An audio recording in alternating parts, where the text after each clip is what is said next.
Hi, and welcome to Kilobits. On this month's episode... Who are you? I thought you were looking for a new presenter. I distinctly recall asking for a female. Oh, shall I? Yeah. I think that's the best idea, yeah. We'll call you. Bye-bye.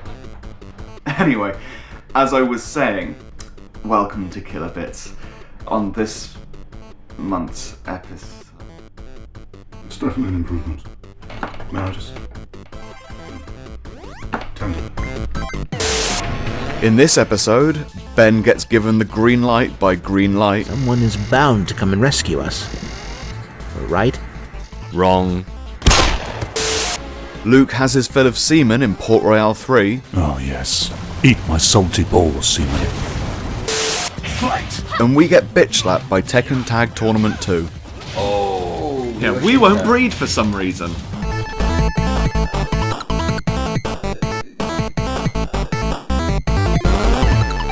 So, we're back in loading, and we've got a new presenter, Hi. who isn't the right gender. Yeah, it's Luke's turn to be the girl. I was expecting a female, to be honest. A bit disappointed. I know the feeling. So, what has been going on? Well, basically, I've been keeping up with Valve.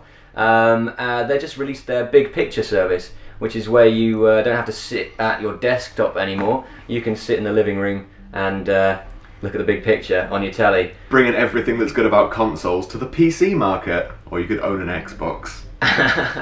Pretty much. It does bring typing to your controller. And other than that, there are a couple of innovations, like apparently they've managed to crack the web browser on your telly and a few other things, and you can have your keyboard and mouse in the living room if you really want to. So, you know, sit at your desktop still. You can have all of those things. Yeah, with an put your Xbox. PC in the living room. I mean, No, not even that, just get an Xbox. Get a Wii. get a Wii.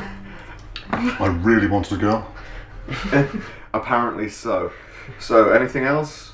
Yeah, also Valve in the spotlight with Greenlight. They've been, checking out indie games and asking the gamers what they want released. So there's a couple of really good titles on that coming out. Black Mesa I've been playing. It looks absolutely stunning. Plays really well. Cry of Fear, a bit of a scary game if you're into that sort of thing. And something I've really been looking at closely is Routine.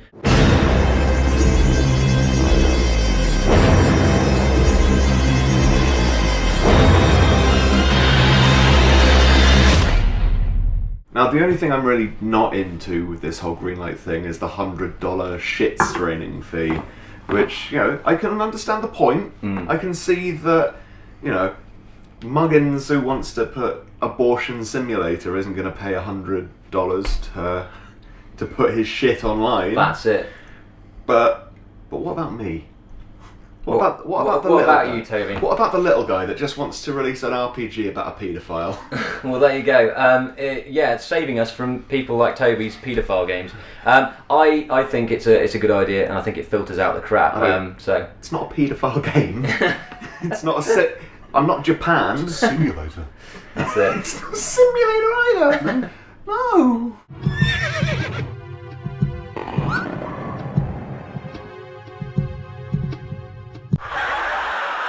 However, Greenlight isn't the only thing that indies are flocking to. No, exactly. There's Indiegogo. What a crock of shit that is. Nothing. Whoa. It's not all shit. For example, this glorious gaming bug can be pre-ordered. Well, basically, there's a loading Indiegogo project, which we're going to link to below, just sheerly because, well, why not? I kind of work here. It's allowed. All we're asking you to do is to pre-order a cocktail which you can then come in and drink. If you want to donate more, great. We've got some swag to give away. But yeah, Indiegogo for the most part, for all of the non-loading based projects, is a heap of wank. Yeah, have fun having a look at some of that. Other than that, Kickstarter, some notable things on there. Although I hate the idea of Kickstarter, if they create some of the stuff on there, that'll be good. There's Worlds Beyond. It's the only game I've found so far on Kickstarter that's got a demo. Prove me wrong if you can.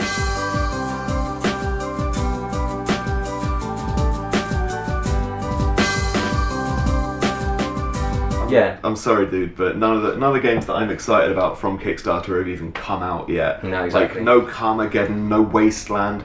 Basically, this could be a huge scam. The whole thing is basically, gives you money, you might get something in return. It's not like you're an investor where you have a guaranteed... It's donation based. Yeah, You know, that's the thing. Like, if you give your money to a tramp and he goes and spends the money on crack instead of food, then you can't go up to him and say, "Excuse me, I'd like my £50 back," because he's already spent it on crack. Exactly, and you've got no guarantees that you're going to get what you pay for. Yeah. Good crack. Yeah. But yeah, so I mean, of all the things that are coming out, you can get excited about them, but don't expect to get any of the games in your lap. I gotta say, like, I don't know. I'm really optimistic. I hope that it could be the saviour of an industry. It could destroy the COD-based sort of dreck that we have coming out year after year after year after year, sucking on my ballsack. Yeah. But speaking of ballsacks, Luke here has been playing with semen. Yeah. Really enjoy good crack. Two genres in gaming I just can't get my head around. RTSs and fighting. So you can imagine my joy when the director handed me some codes for a certain Port Royale 3, the cutting edge in pirate ship trading and fighting. My incredibly biased and jaded review follows. Not just an RTS, Port Royale can even be considered a simulation of sorts. It was rumoured that Doctor Who acted as historical consultant during the making of this game to ensure its accuracy. Now you play a young Spanish man dealt a bad hand by fate, only to be touched by an old man who then gives him a ship and a warehouse in return.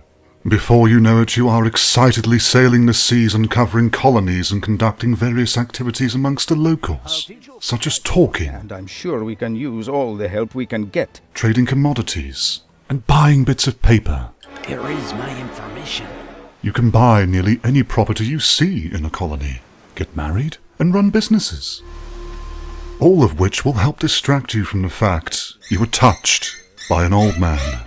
Don't make me beg now. As I said before, you can nurture relations between diplomats. You can trade commodities such as rum, bananas, sugar. Oh my, I'm not faring too well, am I? Nevertheless, no pirate ship trading simulator would be complete without the thrilling battles that ensue between trading routes, in which Port Royale 3 certainly delivers. The battle mechanic offers revolutionary full 360-degree turning angle for your primary ship, offering an unparalleled amount of choice when deciding which direction you wish to unleash your balls upon the enemy's vessel.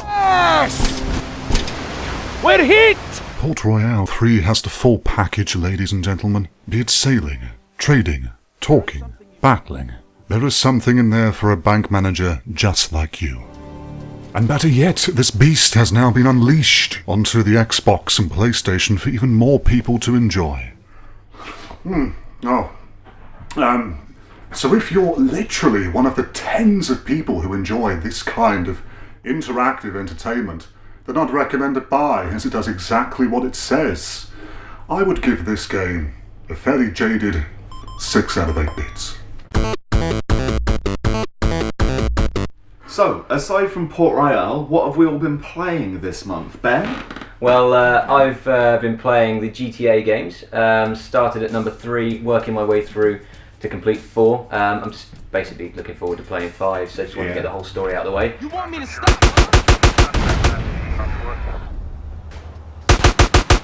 The other thing I've been playing is Black Mesa. If you haven't had a go on this yet, do it. It's free. You can download it from the website. Just get out there and have a go. It's stunning. Absolutely, it really proves that mods can be just as good as retail games. Take me with you. The last game I've been playing is DC Universe Online. It's fun. What can I say? It's fun. Don't lie! It's wank. He's lying to himself and others at this point. It's free. It's free isn't an excuse for bad. I enjoy being from the hero's point of view. You get to see all of your favourite DC heroes like Batman. But other than that, it's really good.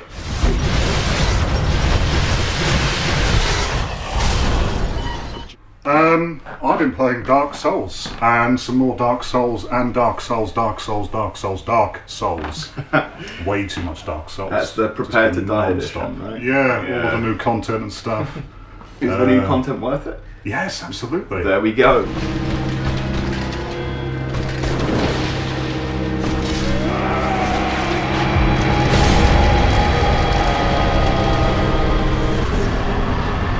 That's the thing, I can't disagree. This month I've also been mostly playing Dark Souls. In fact, Dark Souls is the reason that I look like such a mess this morning. And that's the reason I'm not playing it, Yeah. because, you know, it's like smack, apparently. It's a page turner, okay? You put it in and then your life is gone for 8 hours and you come out feeling better than when you started. Yep, same reason I didn't play World of Warcraft. Keep away. Okay. The other things I've been playing this month, I've been playing loads of Murder Miners. It's an Xbox indie game, available for 240 points. It combines all the fun of Minecraft's block building with the gameplay that Minecraft was so lacking.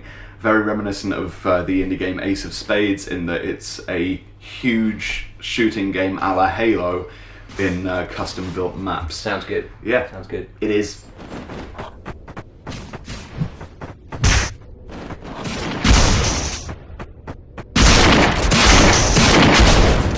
Now, as well as those two, I've also been playing loads of Double Dragon Neon in Bro-Op with my friends. Now, Double Dragon, as almost everyone in the world knows, is an old NES-style Streets of Rage rip-off beat-em-up thing. It came before Streets of Rage, so it's not really a rip-off, is it? It's a phenomenal game where you can high-five, rewind cassettes with a pencil, and just beat the shit out of everything. It comes with all of the original's fun, poise and special moves, but with new RPG elements and a terrific sense of humour. The game itself trolls you. If you're anal about gamerscore like I am, the first thing you get is you press start, it flashes up 1G Skullmageddon's Curse, where you have to finish the game to get it back to a round number. What a fantastic idea. So, Tekken Tag Tournament 2 is out. It's the latest in the franchise by Namco Bandai, and we've been playing And raging. at it for maybe a couple weeks now. Currently on the Xbox and PlayStation 3, Tekken Tag features all your favourite characters from the previous Tekken games, though if you're looking forward to playing as Dr. Boskonovich, you're going to have to wait for the DLC. It does feature a storyline, sort of, though if you're playing Tekken for its storyline, you've kind of missed the whole point of the game. I mean, where else are you going to see humans fighting against panda bears or boxing raptors? Now, the first thing you're going to notice about Tekken Tag Tournament 2, aside from all the alliteration, is that the game looks and sounds pretty phenomenal. As far as sound's concerned, there's a new mode called Tekken Tunes where you can upload your own MP3s, and there's even a partnership with Snoop Dogg, who actually recorded an original track for the game. Graphically, the game is stunning, running at a smooth 60 frames a second. The character models and locations all look nice, and there's some really special effects, like oil rubbing onto your character's skin. That said, graphics alone do not make a game. Offline arcade mode is basically your Tekken bread and butter. It incorporates features from the classic games, such as the 3D aspect, meaning you can literally run circles around your opponent. The tag in the title is definitely more than just a name, as you find yourself tag throwing, tag dodging and tag comboing with just the touch of a button. You also see the return of the promotion feature, which allows your characters to move up and down the Tekken ladder. Now, the game comes with a fully loaded combat training tutorial, which is a lot of fun. The basis for the story mode is a fight lab, which sees you playing as a robot called Combot, made by a man named Violet. You fight a number of opponents, including Tekken mainstay Mokujin, and a group of schoolchildren dressed as Power Rangers. Hilarious, if you're me. Japanese humour, however, can be a bit off-putting.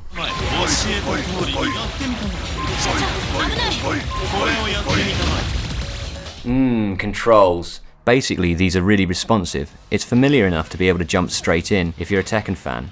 You'll soon find yourself attempting the more complicated throws and 10-hit combos. They don't lag with the PlayStation, but they are actually quite difficult to get the hang of, and I think that's because of the analog buttons. It's not very consistent. Xbox Pad doesn't have this problem. Fuck Tekken Tag Tournament 2 online. Fuck it. The game itself is designed either for button-bashing little scrubs or consummate Tekken pros, and I'm neither of those things. I'm average at the game. Maybe average to poor, maybe average to good. Who knows? Either way, the game's not designed for me. There's a ranking system that's supposed to pair you up with people, but it doesn't. You get your ass handed to you every time. Because, let's face it, Namco Bandai don't really understand online so good. That said, you do get to carry over your rank from single player, which lets people know exactly how good you are with each character.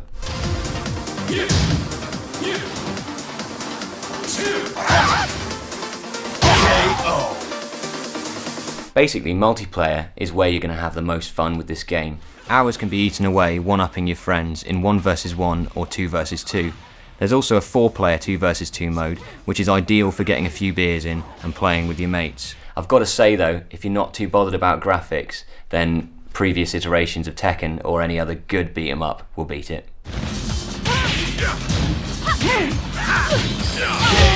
So, what did we think? I thought it looked nice. The graphics were actually really good. and good looking. it sounded nice. The sound was really arcadey, brought it to your living room, so I like that. The trouble was the gameplay. Infuriating, absolutely infuriating single player. If you're on your own, I wouldn't recommend What it. about the tutorial?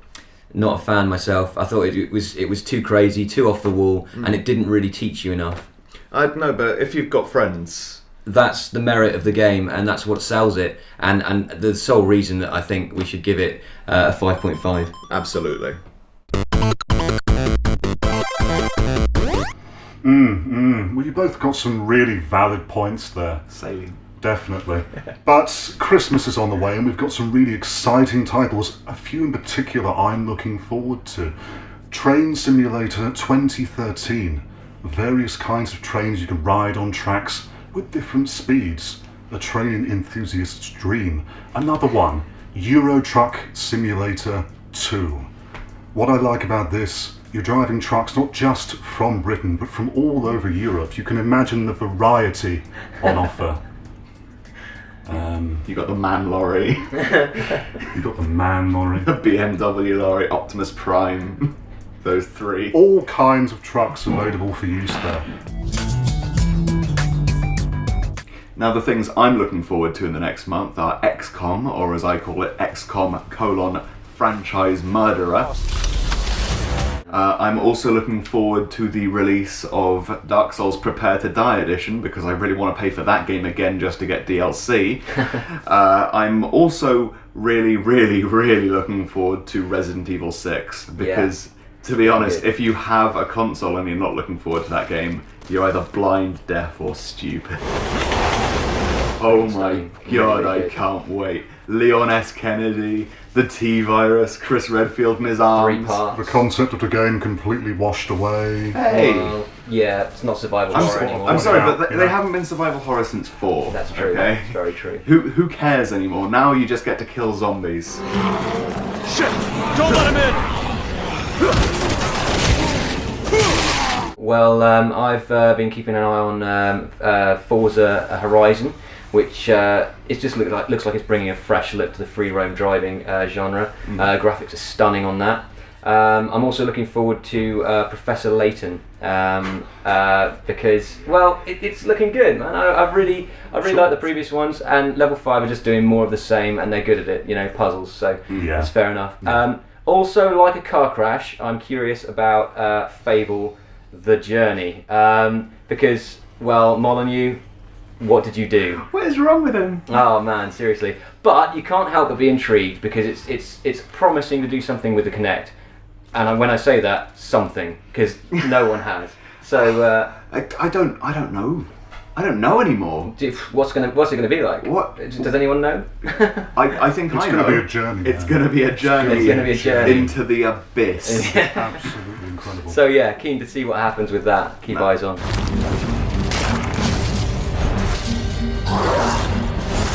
And I never knew fingers could actually go up there. You'd be surprised. Crazy. Well, that's all we've got time for today, folks. Don't forget to check out the Loading Indiegogo project and show your support. That's it, and follow us on Twitter and like us on Facebook, and never forget to hit that subscribe button. Never, ever. We've also got a competition this month. Our good friends at Insert Coin Tees have given away 2 voucher codes to us to raffle off if you answer this simple question. If you were in a fight Who would your video game tag team partner be? Just comment below. Winners will be announced next episode in about a month. Now Ben, don't know about you, but I think we should probably go and make some super new best friend t-shirts. Come on! What about... Fuck off, Luke! What about me?